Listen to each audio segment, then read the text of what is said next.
favorite topic every single time, Malkin's moments. I have a couple great ones. First of all, I got to give a shout out to Kenley Jansen yesterday for some redemption after giving up the game-winning hit in Game 2 to Rosario. He bounced back tonight, striking outside in the bottom of the ninth to secure the Game 3 win for the Dodgers. Happy just as a redemption moment for Kenley Jansen. For the Houston Astros, they rattled off 7 runs in the top of the ninth inning with 2 outs against the Boston Red Sox to ultimately win 9-2. 2 game heading into the top of the ninth, 2 outs, and Castro laced one into right, and that just kind of opened up the floodgates. And what's impressive is that the 7-run inning, I looked this up, is tied for the most runs scored in the ninth inning of a game in Major League history.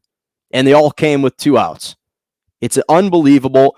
And in fact, the Astros have scored 36 runs with 2 outs this postseason, which according to ESPN Stats and Information is the most 2-out runs ever in a team's first 8 games of the postseason. Big shout out to, unfortunately, I have to give credit to the Houston Astros in that respect.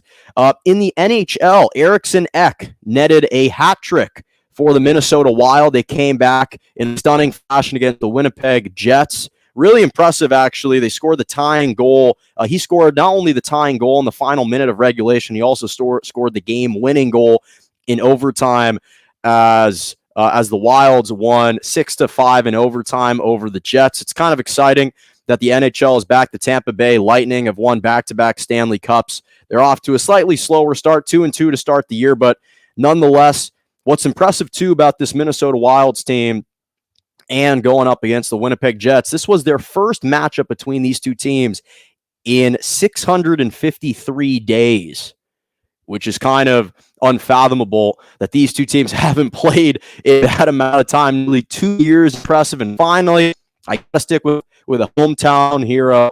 Cody Bellinger delivers the 3-run home run in the bottom of the 8th to tie Game 3 of the NLCS versus the Braves 5-5.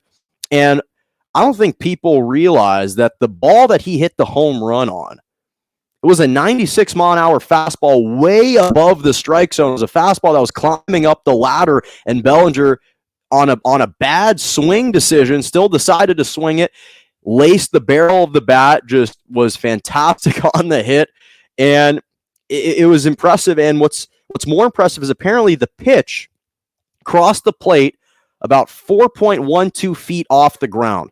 No one since at least 2008 has homered on such a pitch at that speed during the postseason, and Bellinger, more importantly, hadn't homered on a pitch out of the strike zone this entire season. And that was the first time he did, and he connected with it. And obviously, I've talked about some of the big at-bats he's had this postseason. Last night, of course, Game 5, the game-winning hit against the Giants. He had other big hits in that series and getting base against the St. Louis Cardinals in the wildcard game. So big shout out to him. And the Dodgers became the first team down 2-0 in a series to come back from at least 3 runs down after the 5th inning. So if you're the Atlanta Braves, watch out. We're coming. We're coming. Just like last season, down 3-1, down 2-0. Coming back. Hopefully the Dodgers can take tonight's game.